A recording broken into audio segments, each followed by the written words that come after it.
Going into our next presenter, I'm going to read a little bit of a bio before we invite them up. So our keynote presenter will be Alex Locust. Alex uses he, they, and she pronouns. Alex is a Black, white, biracial, queer disability justice educator, activist, and amputee, and that is in quotations. Alex uses their lived experience as an above-the-knee amputee to challenge ableist narratives and promote disability justice framework. With a master's in science in clinical rehabilitation and mental health counseling, they offer workshops and lectures that foster empathy, cultural humility, and intersectional analysis, empowering disabled communities and encouraging allies to disrupt oppression. Known for their charm, humor, and wit, Alex creates engaging spaces for exploring complex topics like disability justice, microaggressions,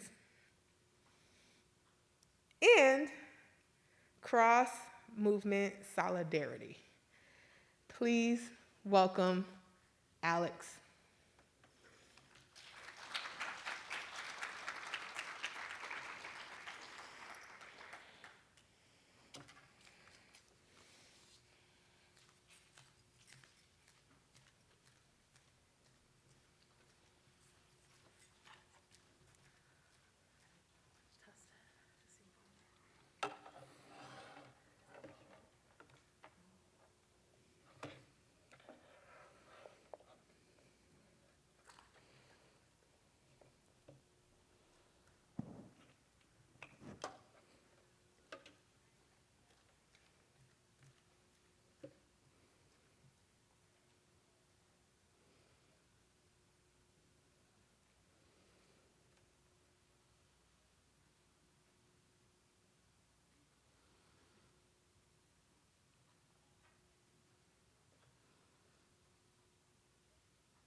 Yeah.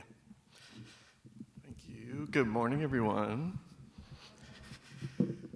It's good to be with you all. I'm still waking up, so I appreciate that you all are here and ready. Today, I have this more formal title, right? Disability, Power, and Accessibility. Of course, you saw out there, I also lovingly refer to this as Spill the Disabili Tea, which is, a celebration and homage of my identities as a Black, queer, disabled person. So in terms of how we're going to do today, I have adapted this from a Zoom workshop that I've been doing during the pandemic. I feel like a lot of people, in remote connections have been really burnt out, and I would ask questions and then kind of just be met with crickets. And I was like, what visual metaphor would really sell that, right? So I'm like, if this is a game show and I'm asking questions and everybody's just holding the buzzer, it's not a very good game show. So, in your head, since this is more of a keynote thing, just, pretend you're buzzing at home, you're me watching Jeopardy, like really just ready, right? But we will have time for Q&A. So we'll start today by defining disability and ableism. I'll talk about what it means to embody disability justice. And then we'll talk about empowerment through access, right? What accessibility culture can offer to empower multiply marginalized folks. And then, question and discovery at the end.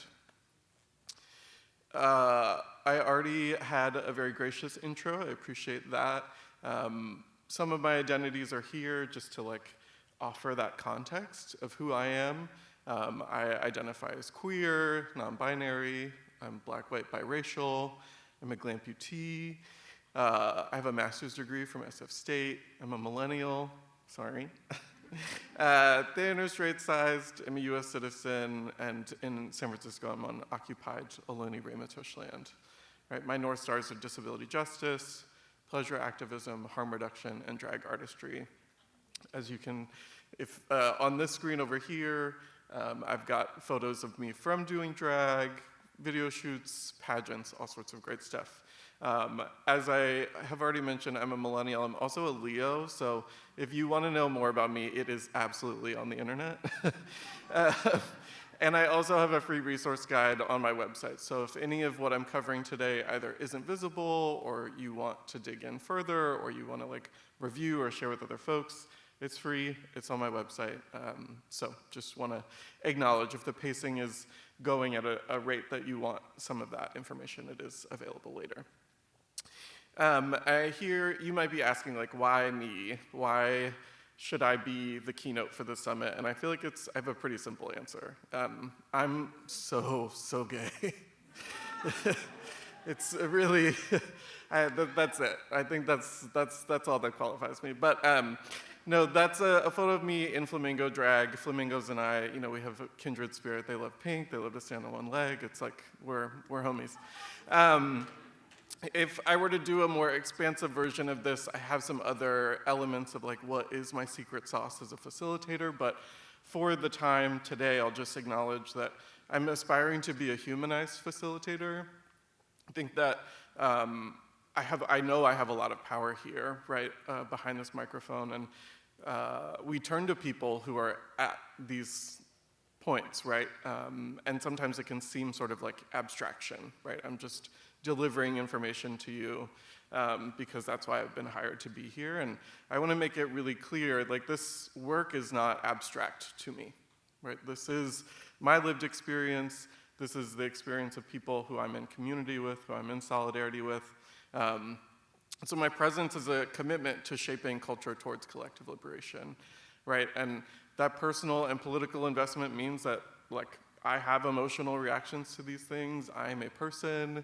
I am waking up on a Friday, right? All of these things are very real. So as I try to model what that looks like for you all, I appreciate the shared heart space that we're gonna create in the next hour. In terms of how you can show up, right, for this game show, I want to center accessibility. So I'm really grateful for the access features that the summit is already offering in terms of interpreters. We've got live transcripts happening.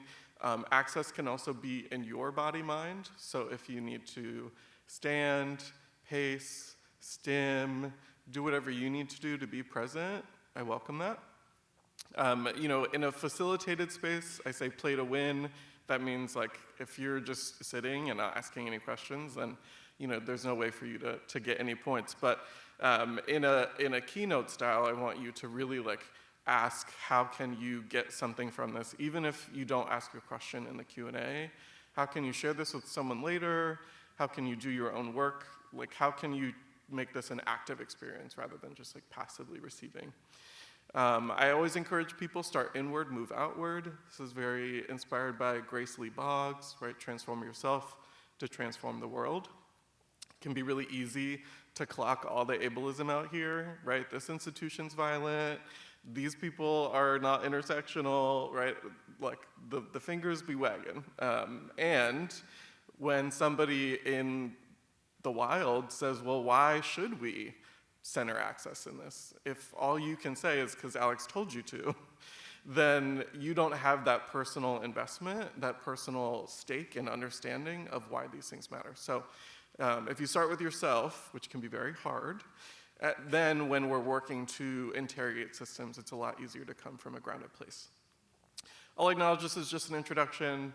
An hour is like a blink, right? It's gonna go so fast. I have so much I could talk about. So I just want to acknowledge that. If I seem like I'm moving too quickly or I skipped over something, it's because I am and I did. But, transform that into, it sounds like you're excited, it sounds like you're curious. There's plenty more conversations that you can have with me, with other folks in this space, with people in your community, and I just want us to have fun.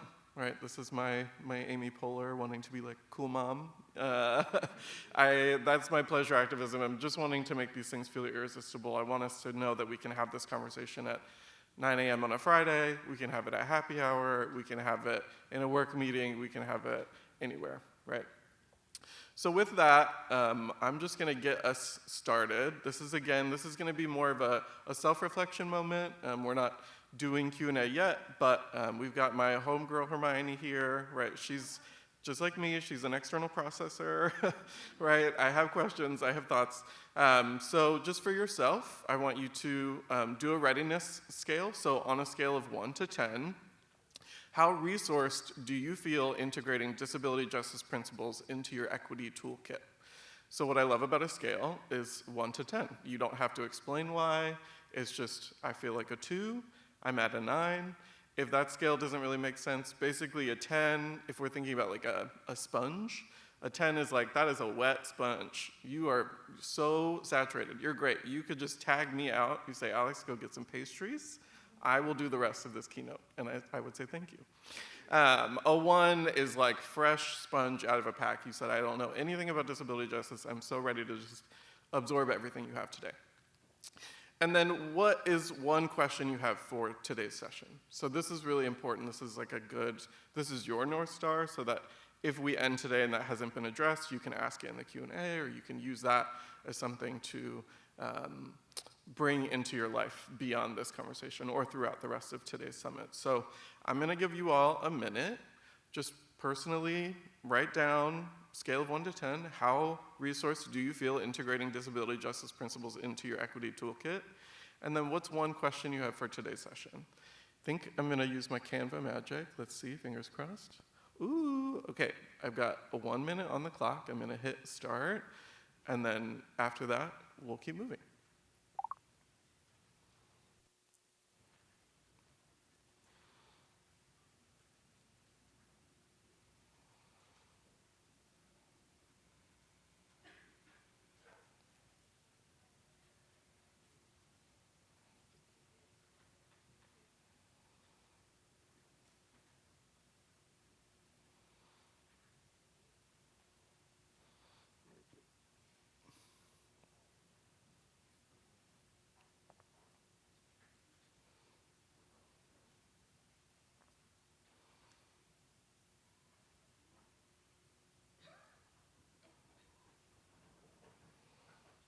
All right, we got about 15 more seconds if you want to wrap up whatever you're writing, thinking.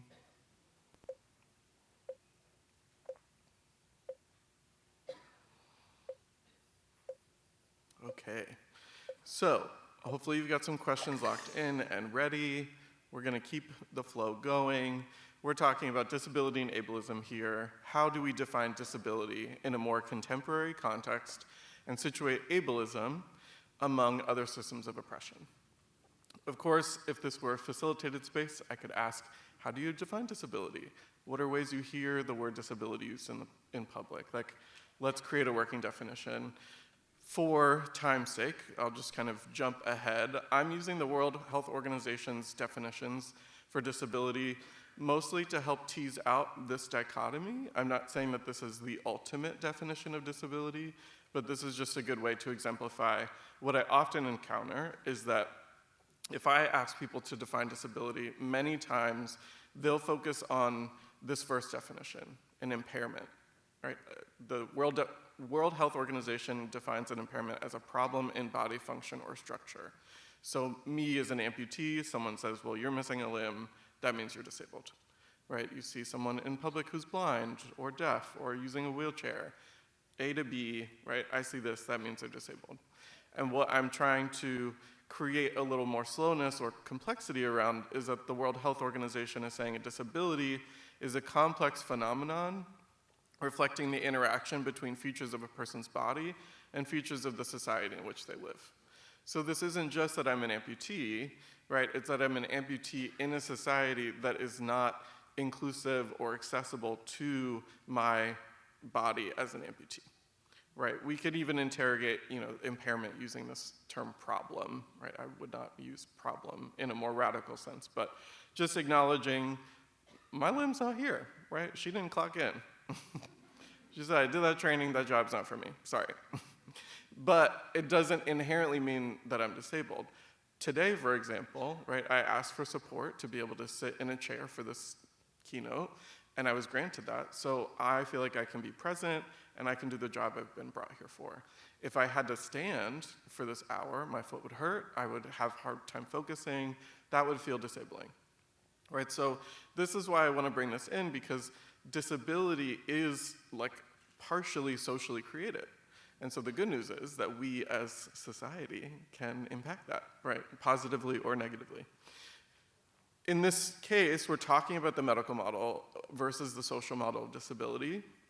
The medical model is really just saying disability is rooted in body minds deviating from a quote-unquote norm, right? So there's how bodies are supposed to look and act and behave, and if you're different than that, that means that you're disabled.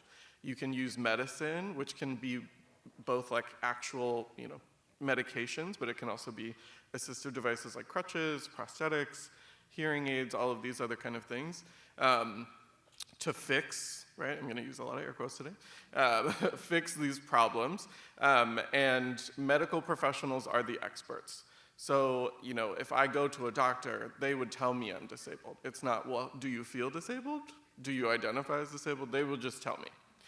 The social model is saying that this disability is caused by society reacting to variations in the body-mind. The solutions lie in societal shifts, and individuals are experts in their body-minds. So what I love about the social model is we're centering the lived experience of people who are embodying these experiences, right? So if someone says, if I get my access needs met, if people treat me the way I deserve to be treated, I'm good, right? I could identify as disabled as a point of pride, but it's not about deficit. It's not about inability, right? It's more about community, culture, connection. So we want to ask ourselves, right, it's not saying that medicine or the medical field is like not important or not helpful. We just want to be careful of how much power we provide them, because they're a small group of people who, as I'm sure we all in this room know, have a very certain way of coming to that set of knowledge and frameworks, and there's a lot to interrogate around the medical industrial complex and how it relates to marginalized bodies. Disability in general is a huge umbrella, right? When I say the word disabled, it encapsulates an incredible amount of people. There's that statistic that people will throw around from the census that I think it's a quarter to a fifth of the US population identifies as disabled, right? And that's not even, and that's, census data, so that's people opting into this, people who are taking the census, people who relate to that term. I think we can all know that there are people who probably fit within that umbrella that don't know, which is also a lot like queerness, but that's another conversation. So if we think about, how we can categorize, a lot of these things are very fluid and not necessarily binary, but just to offer it, there are apparent and visible disabilities. So I am an amputee. It is apparent if we are in a space together. Non-apparent or invisible disabilities, right? These are things that you can't see, right? Someone might have to disclose this to you. This might be a chronic pain condition. This might be neurodivergence. This might be PTSD, right? Somebody could have a psychiatric disability, right? So these are things that aren't present to people who can perceive that. And lastly, we have congenital and acquired disabilities. So congenital meaning you were born with it, right? I was born this way. You might acquire a disability later in life through an accident, through aging, right? Through disabling environmental conditions. So again, when we think about the word disability, it both does a lot of heavy lifting in a really important way. It galvanizes a huge group of people, and at the same time, she's clunky. It doesn't necessarily do what we need it to do in some of this nuance. Even the word amputee is really interesting, right? Because I'm a congenital amputee and above the knee. Somebody could be an acquired below the knee amputee at 40, right? Our lived experiences are so different of how we've gotten to the same word. So just kind of holding that tension as we move through today. If we are defining ableism, again, I could ask, like, how do you define it? How do you relate it to these other things? There's this really great, just everyday language term I got from Michelle at Rebel Wheels NYC. Michelle says, ableism is the false idea that disabled people are by default inferior. Right? So this is just saying this group of people, right, non-disabled people, are the norm.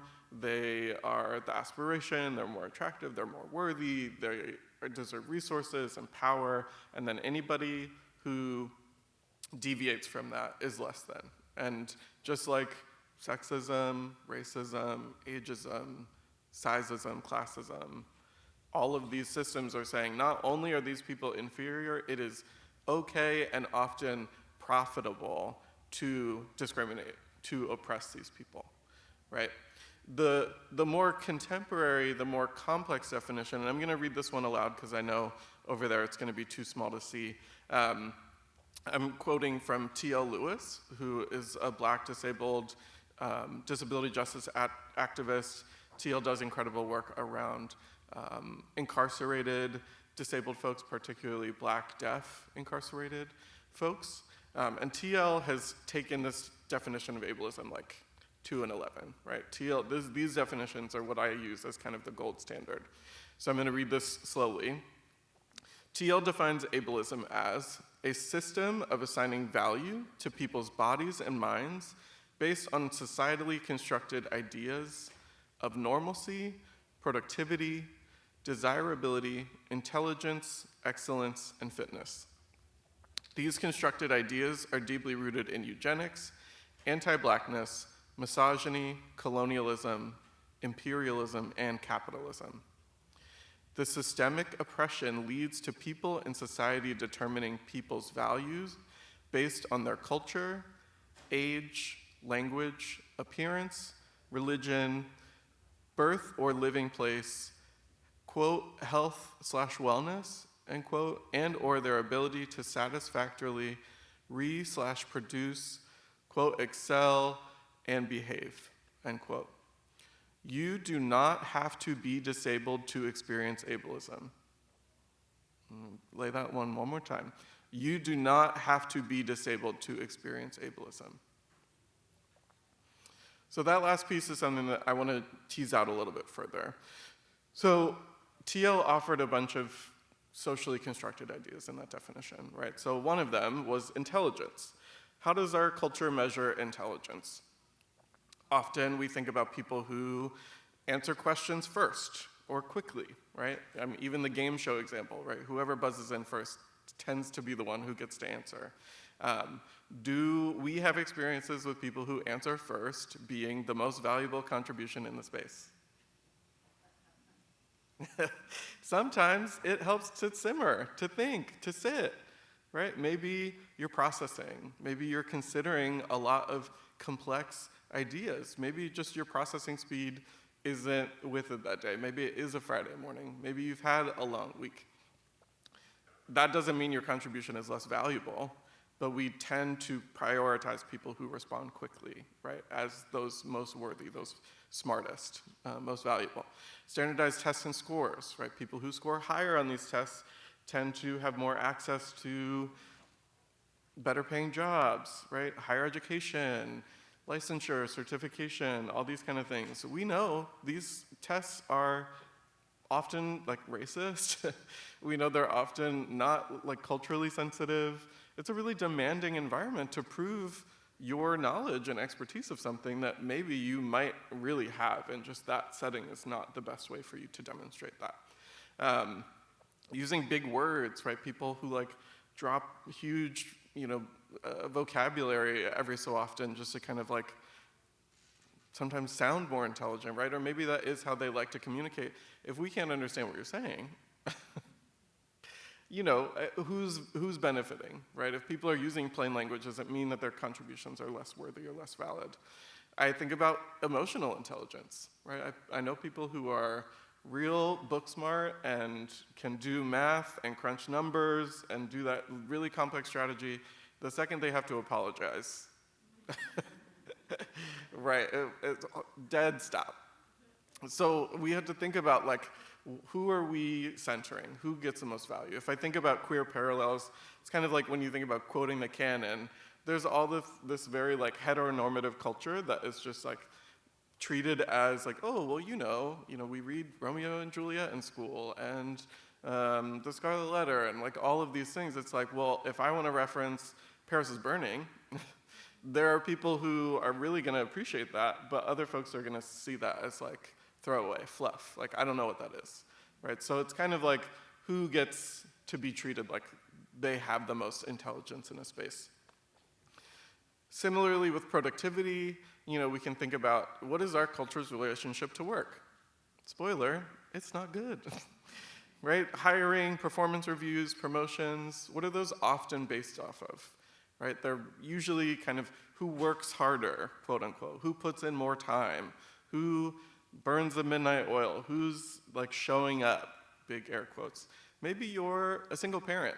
You're like, I can't stay after work. I have to go pick up my child. Maybe you commute an hour and a half, and you're like, I'm not staying after work. I'm not being paid to stay after work, right? So some people have more privilege and more access to earn these benefits, and it, again, isn't necessarily just about your ability or your body. It might be context, right, of other things. Grind and hustle culture, right, these rise and grind, I'm doing another all-nighter. There's this glorification of people who are celebrating overworking, right, like burnout is a joke. I think about work pacing in the face of crisis, right? I was doing mental health counseling in the height of like shelter in place in 2020. We, as counselors, were not offered an opportunity to reduce our caseload. We were not extended the opportunity to like work less hours. It's like, oh yeah, just business as usual. We're surviving a global cataclysm, but like, please do make sure you hit your client hours, right? Even in states who are getting hit by the hurricanes right now, right? People's jobs are you're still expected to go to work, right? If you need work to have health insurance in our country, you can't just say, well, I can't work because I have to take care of this crisis, right? I think a lot about paid time off, right? And work boundaries. I'm just gonna do a little exercise. This is where we're trusting each other right now. I want you to either like raise your hand, give me a shimmy, some kind of body sound, any way to acknowledge. Have you or someone else, you don't have to be telling on yourself, we're saying anybody you know, responded to an email when you're on vacation? This is a lot of hands, right? We've seen people who do it. I get emails from people, and then I reply, and then it's an out of office. What's going on? You're supposed to be out of office. Stop looking at your email. Paid time off, right? And people are like, I'm so worried about my caseload, my clients, my projects. Well, then why do we have PTO? What is the point, right? So I just want us to think about the way that capitalism pressures us to work beyond our limits, beyond our capacity. In terms of like queer parallels, I think about career hierarchy, right? We venerate people in Fortune 500 companies, CEOs, big things like that. I know people in nightlife in the Bay Area who do so much more for community by like distributing Narcan at clubs and helping to do community organizing. And they're doing gig work. They don't have these big titles, right? But people aren't gonna see those people as like movers and shakers necessarily. So how does that play out for all of us? How does that play out for disabled people? Right, the last one I'll do in this batch is this idea of normalcy. Is disability normalized in our culture? No. We think about assumptions around who looks disabled.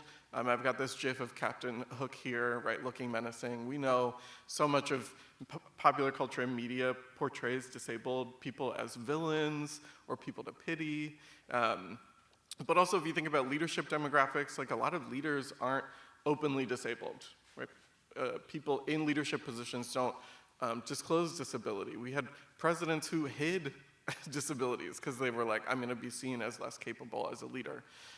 So when we think about who considers themselves to be normal, that can extend beyond just disability. It's like if we don't see trans people in leadership, if we don't see like fat babes in leadership, right, we're saying these people aren't leaders, right? We don't see that, so why would that person be qualified for that role? There's also this idea of like opting into access needs versus universal design. There's universities that have like a disabled programs resource center, and that's really great. They're providing accommodations for disabled students, but those students have to register with that, and then they have to work in tandem with the lecturers to get their needs met. It's like, why is the lecture not just accessible? Right? That could be how things could be outright. And we know Queer Parallels media representation for queer people is so violent and so archaic. We were making strides, but there's still really absurd portrayals that are still happening. So for time, I'm just going to acknowledge there's a really great video in my resource guide from Patty Byrne and the late Stacey Park Milburn talking to each other about ableism. They said, ableism is the bane of my motherfucking existence. Really enjoyed this conversation between these two. It's only like 5 minutes, so I encourage you to check that out. They're really just talking about, again, this way that society is creating these circumstances. It's not their bodies that are the problem. For a lightning round moment, just to keep moving, to summarize, similar to queerness, disability is one, a spectrum and not a monolith, and two, both a product of inherent aspects of the body-mind and interactions of the society in which that body-mind exists. Ableism, just like other systems of oppression, causes harm to everyone, not just disabled people. So for your own reflection, I invite you to think, how does ableism show up in your work?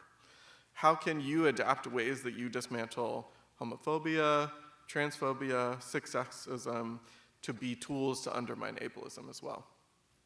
Again, we're reminding you, if you have a question for the session, what is it? How does it relate to what we've been talking about so far? In terms of embodying disability justice, what is it, right? What is that as a framework? How do we apply its principles to our everyday life, cultural practices, and institutional policies? Well, disability justice didn't just like appear out of nowhere.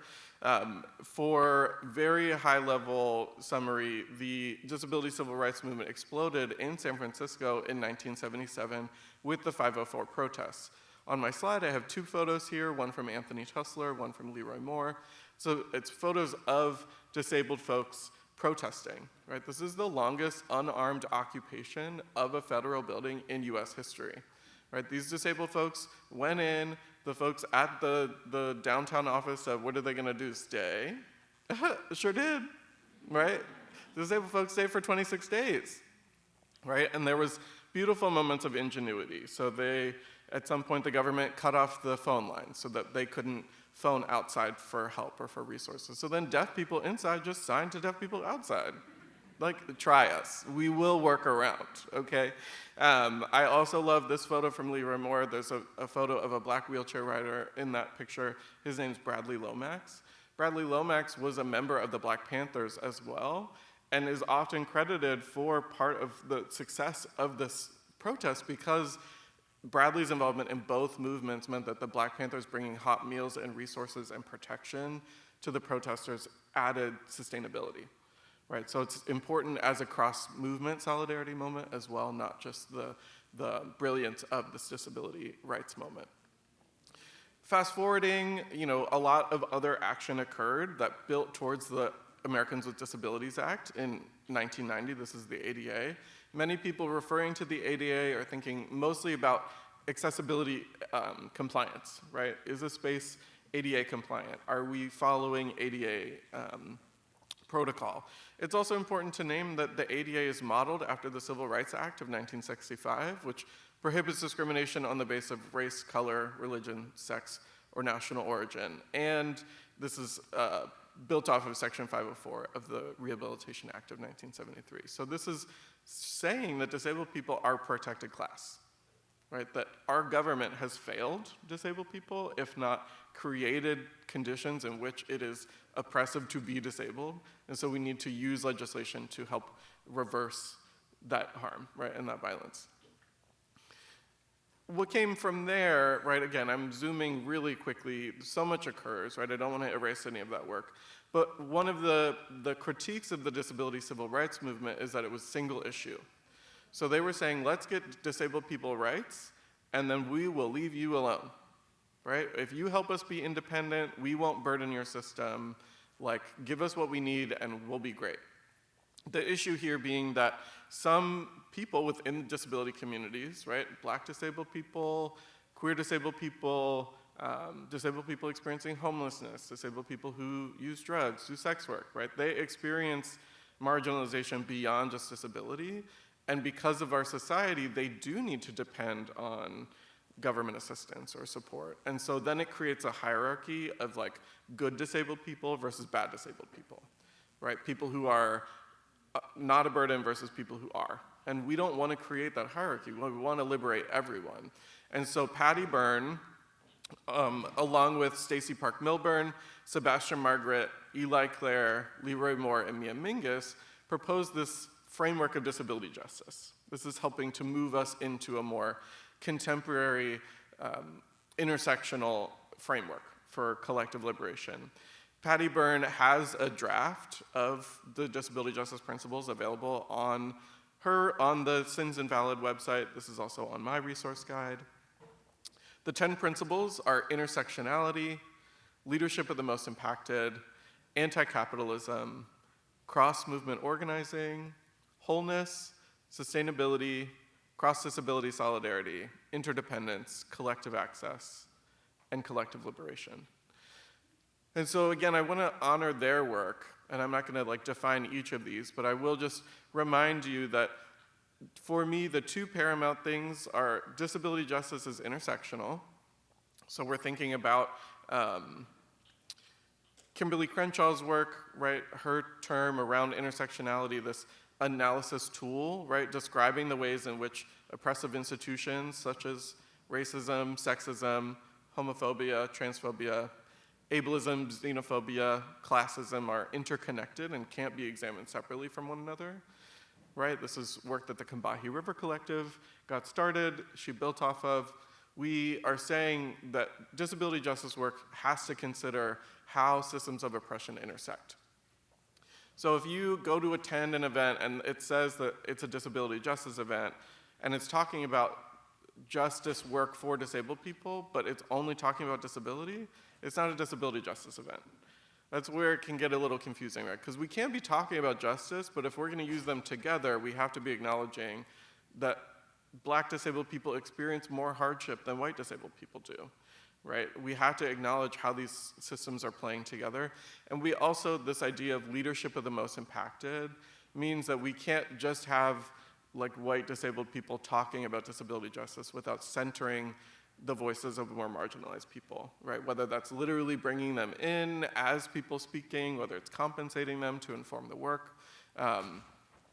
So just keeping those two things in mind, it really helps me do that litmus test. And I'll say, as somebody who's still trying to understand how I relate to this framework and how I can accurately communicate how I relate to community and culture work, I can say, like, I'm inspired by disability justice, I aspire towards these principles. There are times I'm in capitalism. I am not anti-capitalist all the time, I can't be. I don't have enough resources yet, right? And so if you're in an institution, you might not be able to claim disability justice, right? You likely can't claim disability justice. But you can hire disability justice workers. You can say that you're informed by or that you honor, right? Just making sure that when you name it, you're doing so with integrity, so that way you don't bring people in from community thinking that they're gonna get disability justice if that's something that you can't confidently offer.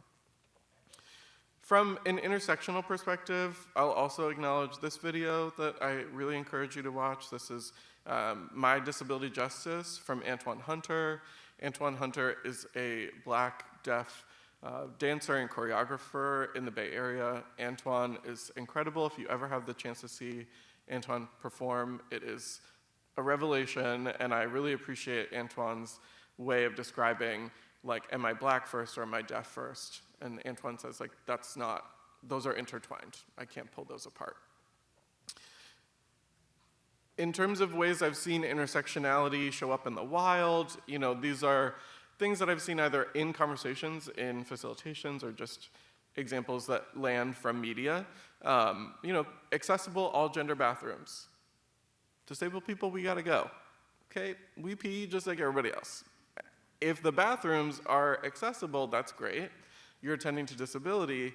However, if they're still men and women's bathrooms, if they're still male and female, you're not attending to the fact that there are queer and trans disabled people. There are gender nonconforming disabled people who might experience gender-based violence in bathrooms because of their gender expression and gender identity. So when they're accessible and all gender, ta-da, we're thinking intersectionally, right? There's some pretty bleak examples of how intersectionality can be play out in the wild. So during the Kavanaugh confirmations, a lot of disabled women were joining the hashtag Why I Didn't Report.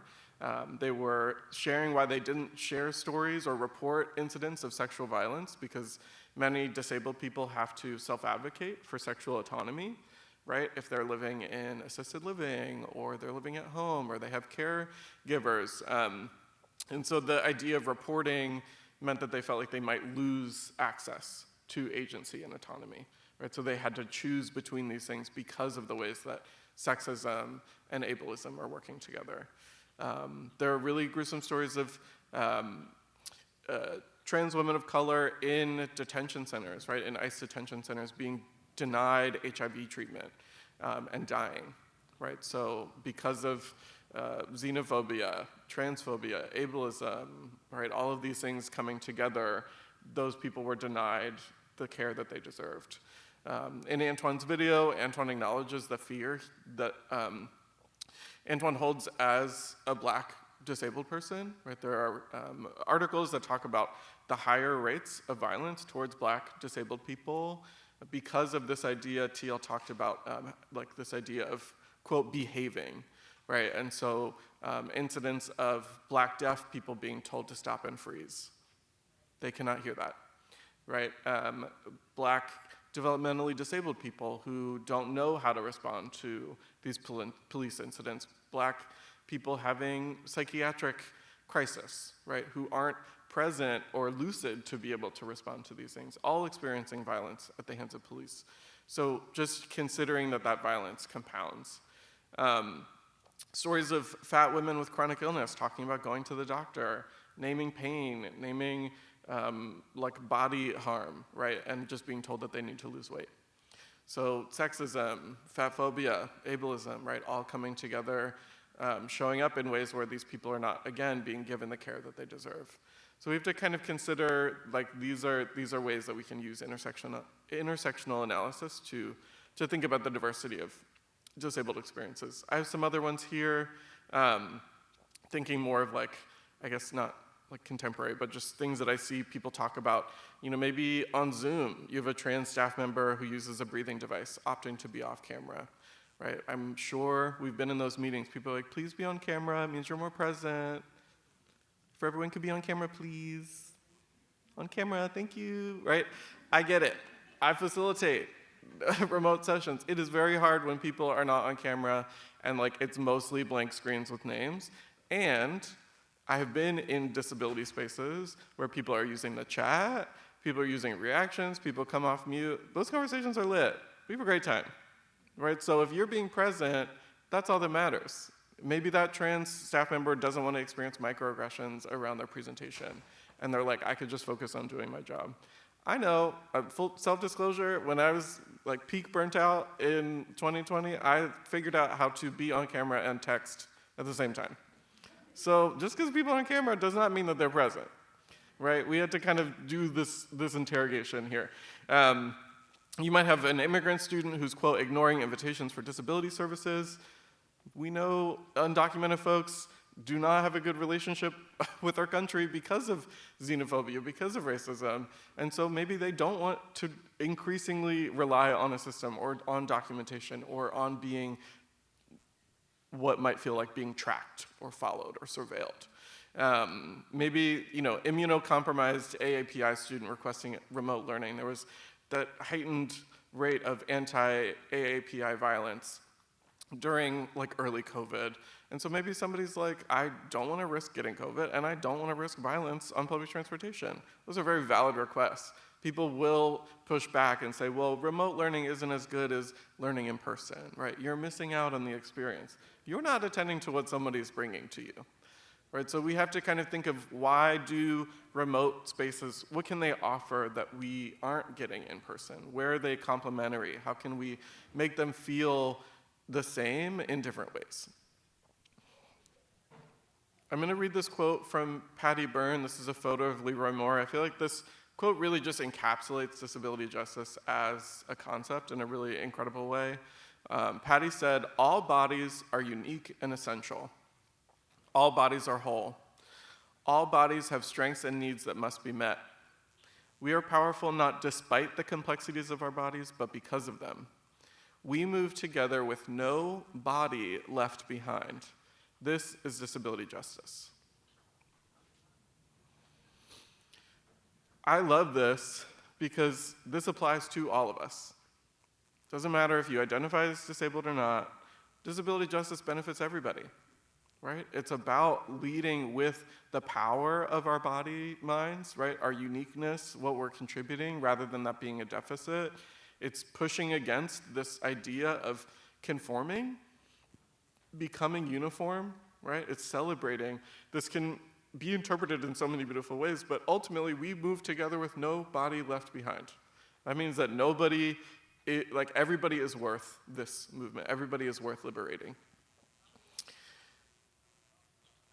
To summarize that section, not unlike queer communities, disabled people have had to become change agents in the fabric of our country's civil rights history in order to earn access to deserved liberties. Disability justice mirrors queer liberation movements, elevating rights-based conversations to include intersectional analysis in pursuit of justice for all body minds. Some reflections I invite you to hold. How can we uplift disabled trailblazers in our celebration of civil rights history? Right? I heard some when I was talking about the 504 protests.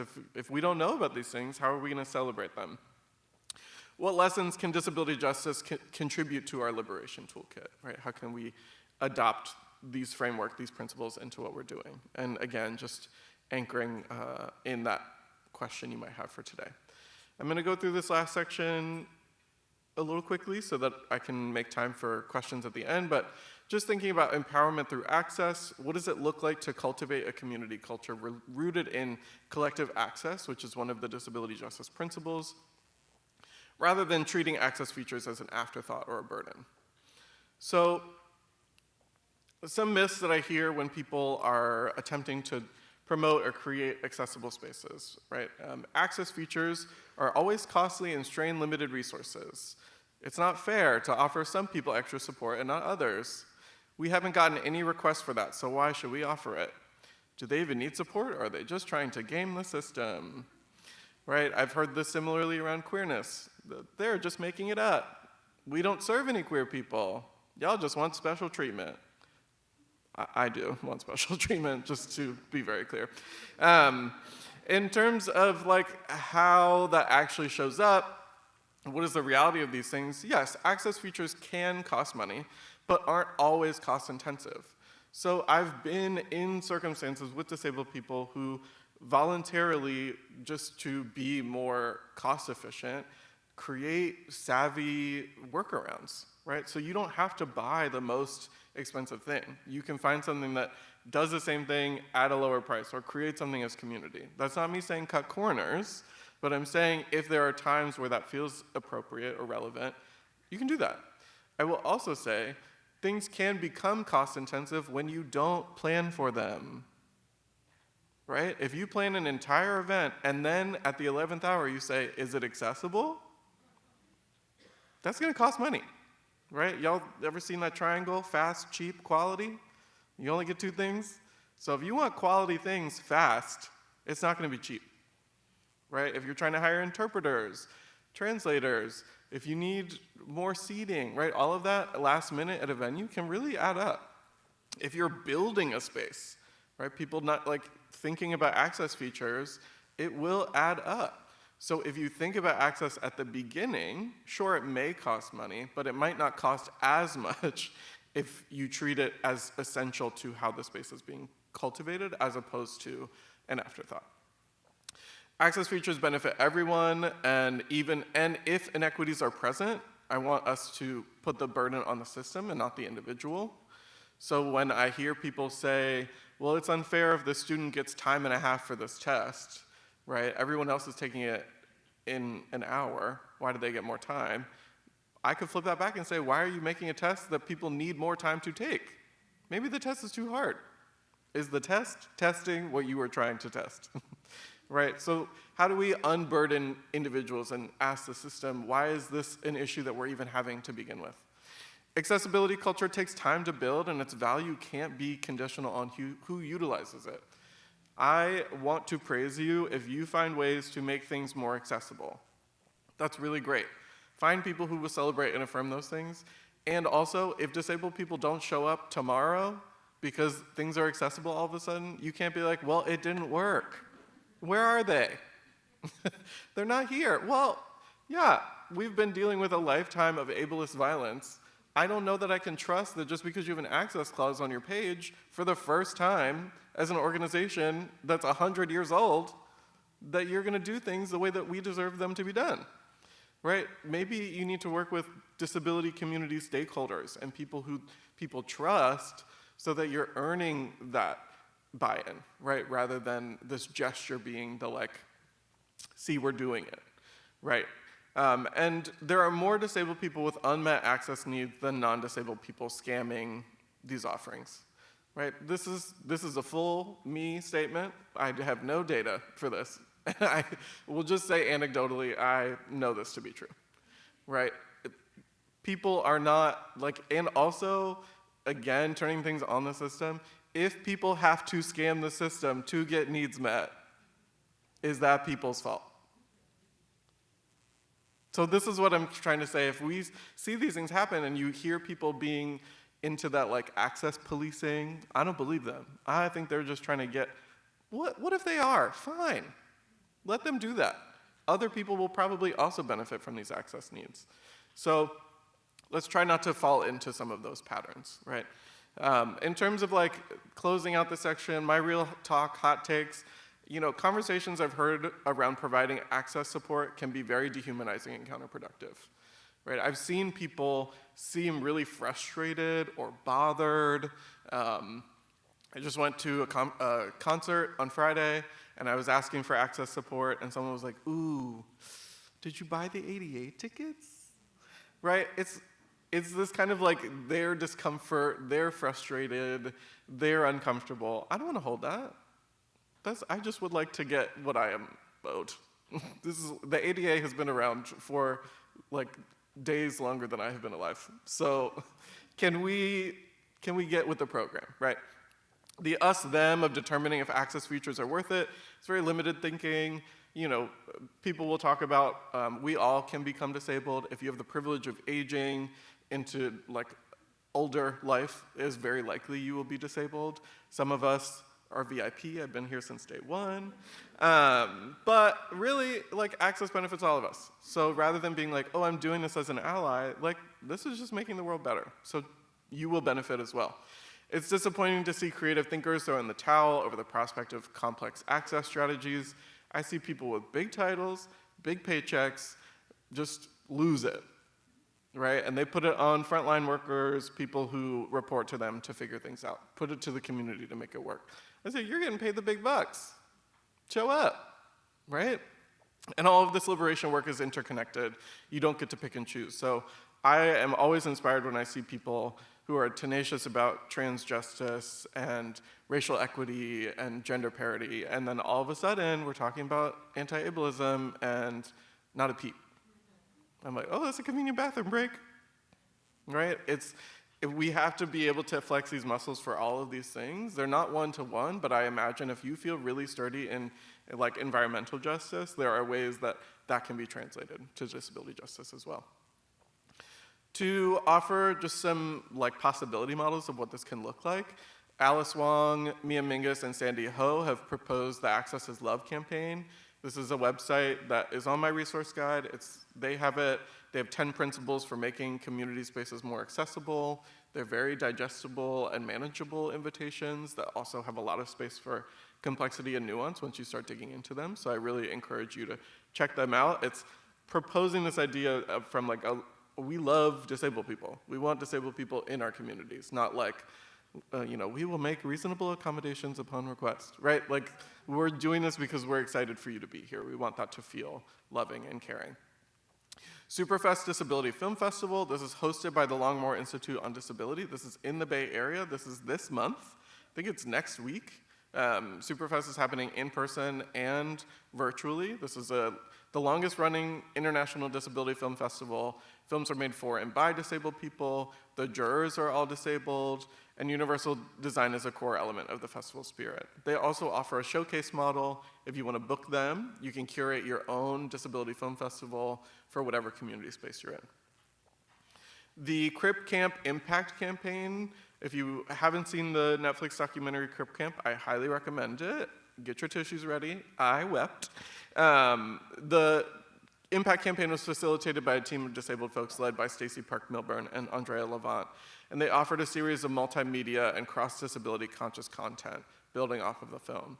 One thing I really admired is that it functioned with the disability justice principle of collective access as a core value, of no body left behind. So in the peak of us all transitioning to Zoom, if people on the chat said, I can't access this event, they would stop the event and fix the access issue and then move on, right? How many times have we seen people be like, I'm sorry it's not working, we'll figure it out, talk to us later, right? This was really just saying, if it's not working, we're not working. So let's fix this and then move. And then Leo, sorry.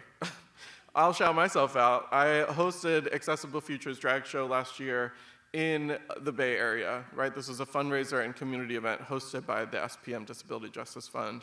This was an all cutie BIPOC, disabled cast and DJ. And we modeled access features throughout the show. So we did live streaming, the performance COVID tested so we could be unmasked. We required the audience to be masked. There was sliding scale, and no one turned away for lack of funds policy, accessible seating, ASL interpreters, right? So again, when people try to talk about access as something that is inherently burdensome, it's really this ableist rhetoric that sells a lie that it's burdensome and ignoring that this process can be joyful, pleasurable, and ripe for building connection, right? To reflect, what access features do we offer queer people that can teach us about the expansiveness of accessibility culture? What possibility models exist in disabled communities for us to learn from, uplift, and compensate? And how might your question from earlier relate to what we were just talking about? Woo, I did it. We got there. I've got 5 minutes. I don't know if there are, thank you. There's a microphone back there. If anybody, and back there, if there's any questions that folks want to ask, I would love to be a resource in this moment while we still have time. Questions, questions, questions. I'm more than sure folks have questions. I've seen writing away on the notepads. I've seen click, click, clacking on the computers. So I'm sure at least 2, maybe 3 folks have questions.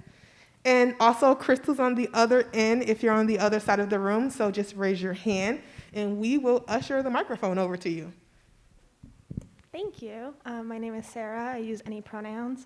I have a lot of allergens, which is, I guess, invisible disability that I'm coming to terms with, like, recognizing and advocating for, because one of those normalized ones, but like totally made fun of and ignored.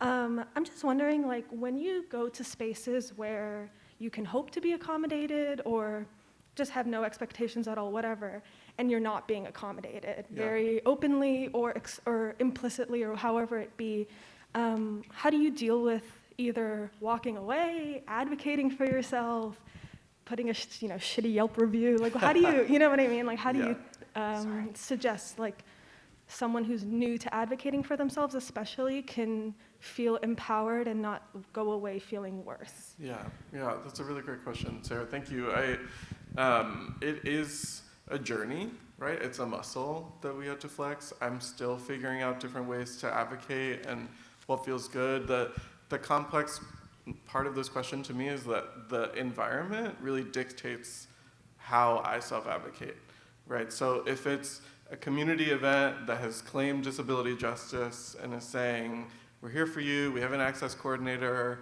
and I go and my needs aren't being met, then that's maybe something that I try to work with the access coordinator around or work with that space. And maybe if they say, I'm still not getting my needs met, then it's like,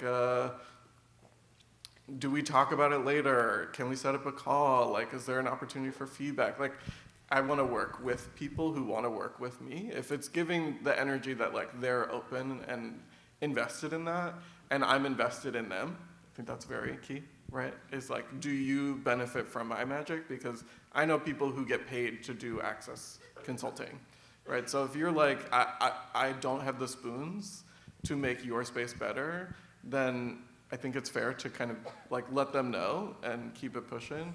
If it's like a company, an institution, somebody that's like very confidently harmful and violent, I, in the space, probably might not self-advocate because I'm just like, y'all don't care.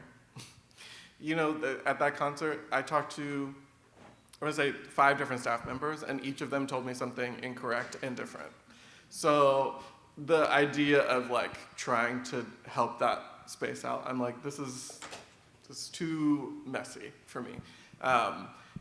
So that might be the Yelp review, right? That might be something where I do a post. I found it really helpful with my community to just post Instagram stories and be like, I experienced this shitty dynamic in the space. Do with that what you will, right? I'm not gonna tell you boycott it. I'm just gonna say, as a disabled person, I felt really unseen or hurt here.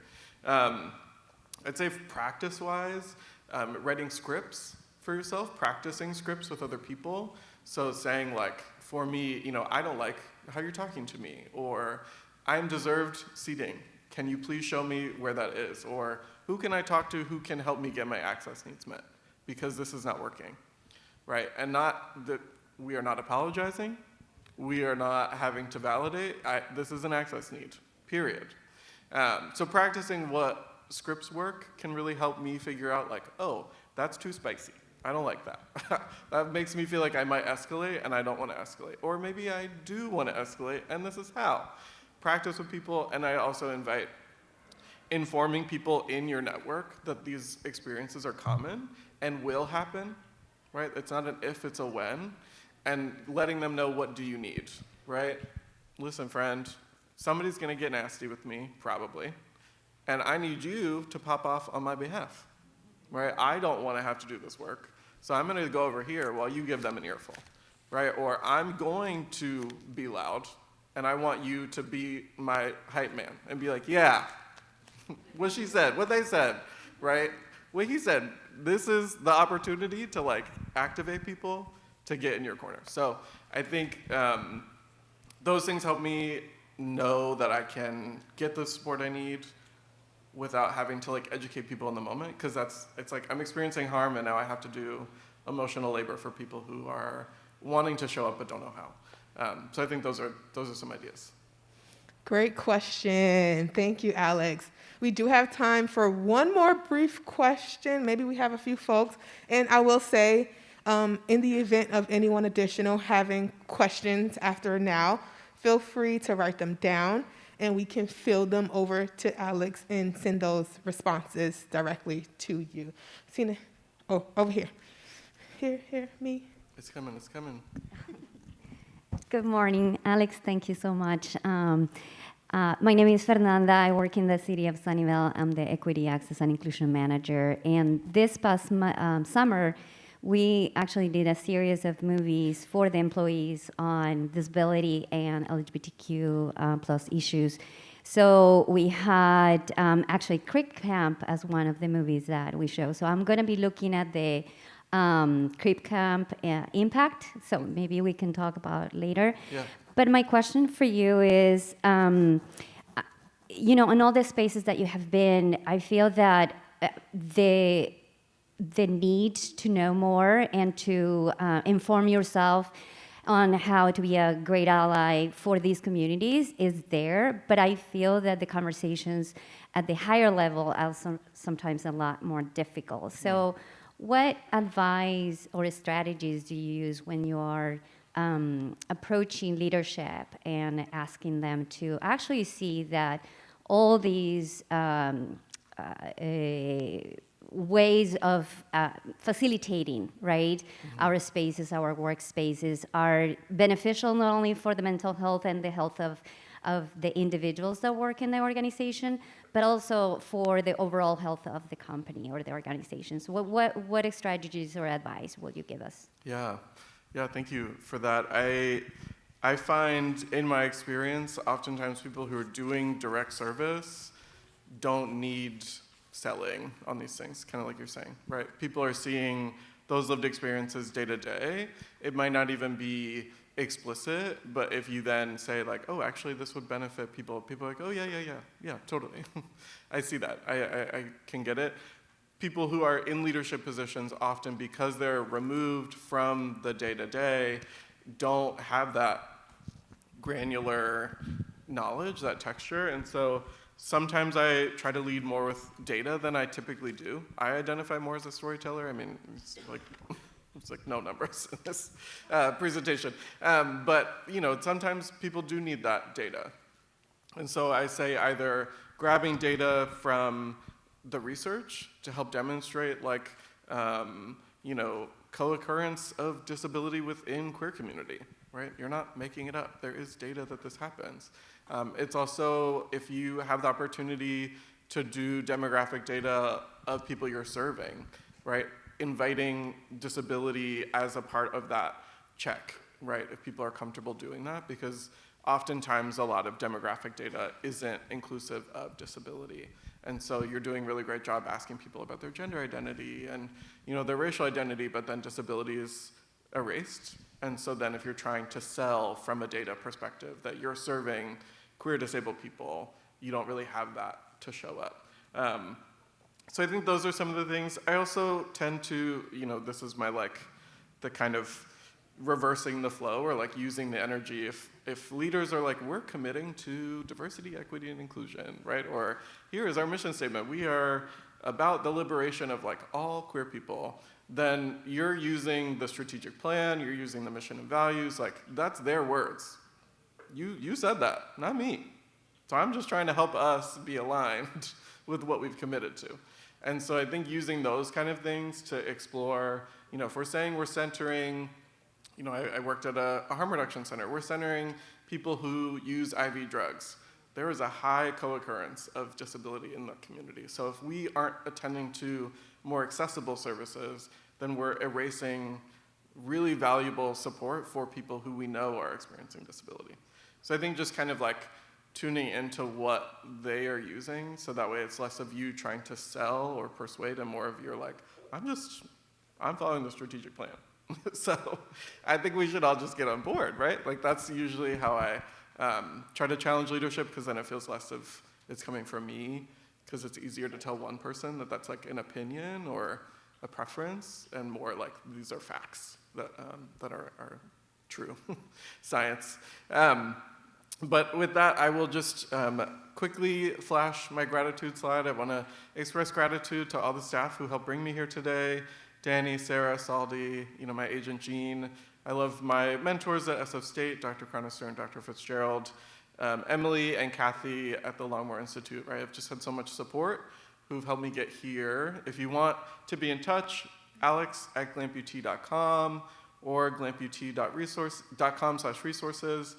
Through Speak Out, I just launched an e-course, so that's a 1 to 2 hour solo learning thing. So if you want to dig into this a little bit more, or if you have people who could use some help, such as those leaders, you can share that resource. But I will just say I'm so grateful for this opportunity to speak with you all today. If it's any indication of how much joy and nourishment disability justice provides me as a queer person, I really hope that also is imparted to you through my flamboyance and my disability justice pride, and I hope you all have a great rest of your day.